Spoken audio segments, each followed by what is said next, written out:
السلام علیکم، کیسے ہیں آپ سب؟ آپ دیکھ رہے ہیں زرمش ناول۔ آج میں آپ کے لیے ایک بہت ہی پیارا اور رومانوی ناول لے کر آئی ہوں۔ ایک ضدی لڑکی، ایک مغرور باس اور حالات کے ہاتھوں بننے والا ایک انوکھا رشتہ۔ قسمت نے دونوں کو ایک ایسے بندھن میں باندھ دیا جہاں نفرت کے ساتھ ساتھ محبت نے بھی جنم لینا شروع کر دیا۔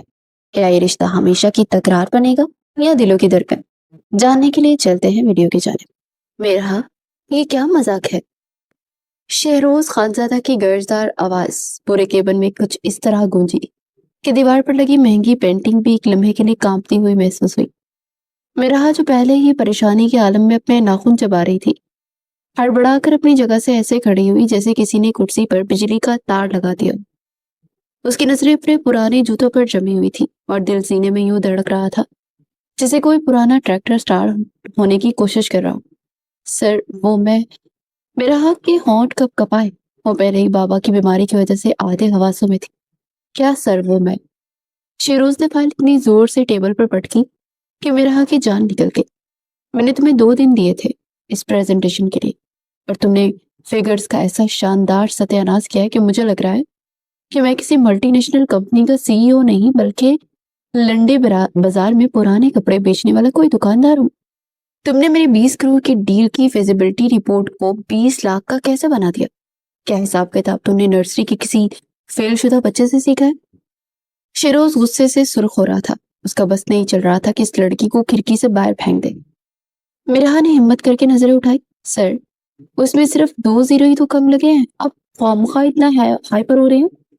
میں بھی پین سے آگے 2 زیرو لگا دیتی ہوں، بات ختم۔ میرا کی معصومیت اور بیوقوفی پر شیروز کا منہ کھلے کا کھلا رہ گیا۔ 2 زیرو کم لگے ہیں؟ وہ دانت پیستے اس کی طرف جھکا۔ محترمہ، ان 2 زیرو کے کم ہونے سے میری کمپنی سڑک پر آ سکتی ہے۔ تم پین سے زیرو لگاؤ گی؟ کیا یہ کوئی پرچون کی دکان کا کھاتا ہے؟ تمہارا دماغ گاس چڑھنے گیا ہوا ہے یا پیدائشی طور پر خالی ہے؟ میرا نے دل ہی دل میں اس مغرور شخص کو ہزاروں بددعائیں تھیں۔ سریر، ڈنگر باس، ہٹلر، سستی کاپی۔ خدا کرے تمہاری کسی ایسی چڑیل سے شادی ہو جو روز صبح تمہیں ناشتے میں چھتر کھلائے۔ وہ ہونٹ بھینچ کر کھڑی رہی۔ سر، مجھ سے غلطی ہو گئی، میرا دھیان کہیں اور تھا، مجھے آج جلدی جانا تھا، پلیز مجھے جانے دے، کل صبح میں سب ٹھیک کر دوں گی۔ میرا کی آواز میں التجا تھی مگر ڈنگر باس کے دل پر کوئی اثر نہ ہوا۔ جلدی جانا تھا؟ شیروز نے ایک انتہائی طنزیہ اور خنک کہکا لگایا۔ میری میٹنگ کل صبح 8 بجے ہے محترمہ، اور اتنی جلدی جانے کی پڑی ہے آپ کو؟ آج کو چھٹی نہیں ملے گی تمہیں، یہ فائل آج رات یہیں بیٹھ کر مکمل کرو گی۔ ساری رات آفس میں رہو گی تو جب تک ایک ایک فگر ٹھیک نہیں ہو جاتا تم اس بلڈنگ سے باہر نہیں نکل سکتی۔ اگر تم نے ہلنے کی کوشش کی تو میں تمہیں ٹرمینیٹ کر دوں گا اور پچھلے مہینے کی تنخواہ بھی ضبط کر لوں گا۔ یہ شیروز خانزادہ کا آرڈر تھا۔ میرا نے بے بسی سے اسے دیکھا۔ اس کی آنکھوں میں آنسو تیرنے لگے۔ سر پلیز، میرے بابا ہسپتال میں اکیلے ہیں، ان کی طبیعت بہت خراب ہے، میرا جانا بہت ضروری ہے۔ میرا کا گلا رند گیا لیکن شیروز نے مڑ کر اپنی چیئر سنبھال لی اور لیپ ٹاپ کی اسکرین پر نظریں جما لی۔ مجھ سے یہ جذباتی ڈرامے بازی مت کرو میرا، ہر کام چوم امپلائی کا یہی گسا پٹا بہانہ ہوتا ہے۔ کبھی دادی مر جاتی ہے، کبھی بابا بیمار ہو جاتے ہیں۔ گیٹ آؤٹ اور کام شروع کرو۔ میرا روتی ہوئی کیبن سے باہر آ گئی۔ اپنی ڈیسک پر آ کر وہ دھپ سے کرسی پر گری اور سر دونوں ہاتھوں میں پکڑ لیا۔ بابا کی بیماری، اسپتال کے بلز اور اوپر سے یہ ظالم باس۔ ابھی اس نے لیپ ٹاپ آن کیا ہی تھا کہ اس کے پرانے سے موبائل کی اسکرین روشن ہوئی۔ اسپتال کا نمبر تھا۔ اس کے دل نے ایک بیٹ مس کی۔ اس نے کانپتے ہاتھوں سے فون اٹھایا۔ ہیلو، میرا بات کر رہی ہیں؟